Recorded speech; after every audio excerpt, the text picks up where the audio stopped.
Monday morning, folks, once again, and welcome to a brand new episode of FINMET Mondays. We thought so that this would be happening last week. 2600 may be broken, and here we are. We are at 2620 on US spot gold. Remarkable how gold has been reaching highs. I think every time we talk, it's reached a new high, and that's how it's going to be. Sunil, do you concur or do you have a slightly different view?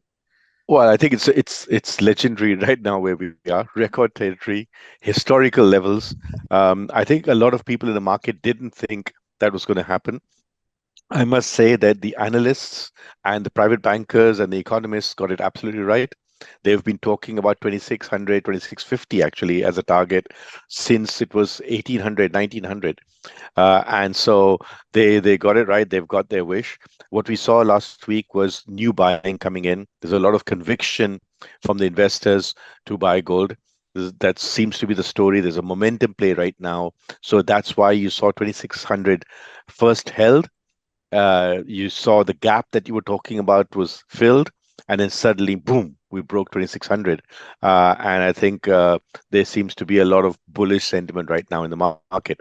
Um, but may I ask you now, from a technical point of view, you predicted right that we'll see a pullback and it will go up. Tell me where you think gold is going in the coming week, Sean. Sure, Sunil. Let's dive straight into the charts. So I have the 4-hour charts here because I think this will give us a better picture of where markets are likely to move. I've created this slight zigzag pattern here to kind of demonstrate where markets might move. So you can see that there has been um, a higher high, a higher low, a higher high, and now going forward, as we traverse this trajectory, this is where I think markets may correct to. Why do I say we are going to be correcting? There are a few reasons for that. A, if you notice this dotted line, this is a trend line that the markets have been respecting for quite some time. We are right at the conjecture of the convergence of this trend line. Secondly, the red line and the green lines that you see are the Bollinger Bands on the 4-hour charts. And again, you see prices have also converged right at the top of the Bollinger Bands.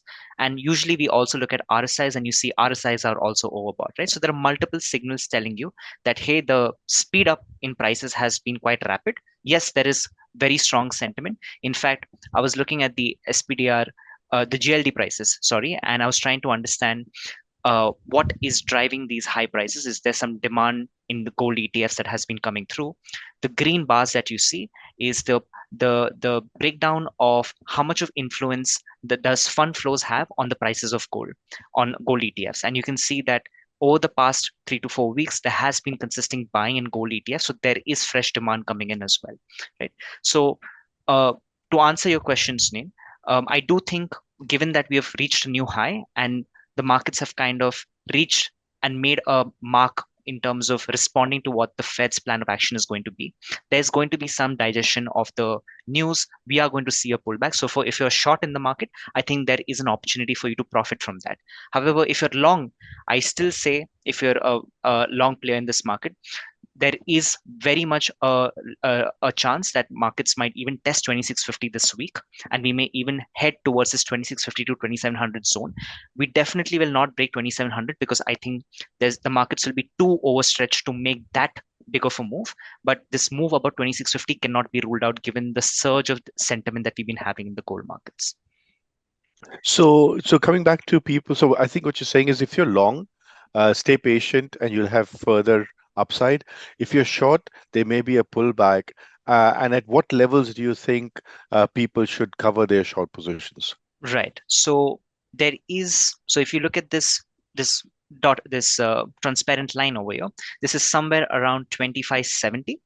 2570 is where we would expect markets to correct significantly if there is some economic data that again reignites those conversations about a recession or about the growth of the US economy being hindered. I think once those conversations keep coming in, again, you start seeing pullbacks in gold. So 2570 is on the lower side where I think shorts would like to cover. Okay.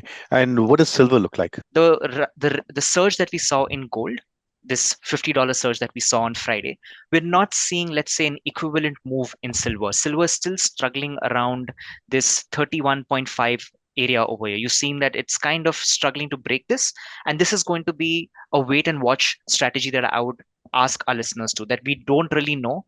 Uh, if this is going to be broken this week, if there is momentum in the metal, and as a result, there is going to be some amount of indecision that you will see in the markets. You will probably see some doji candlesticks over here where the markets might try to move above this level, and then you might also see a retracement. But the probability of a move down, like I said in gold, is high in silver as well. And similarly, by that same logic, you would see let's say a pullback somewhere around 30, where you might have fresh buying action come in as well. Fantastic. Fantastic. Thanks you. Thanks a lot, Sean. It'll be certainly a very exciting week ahead.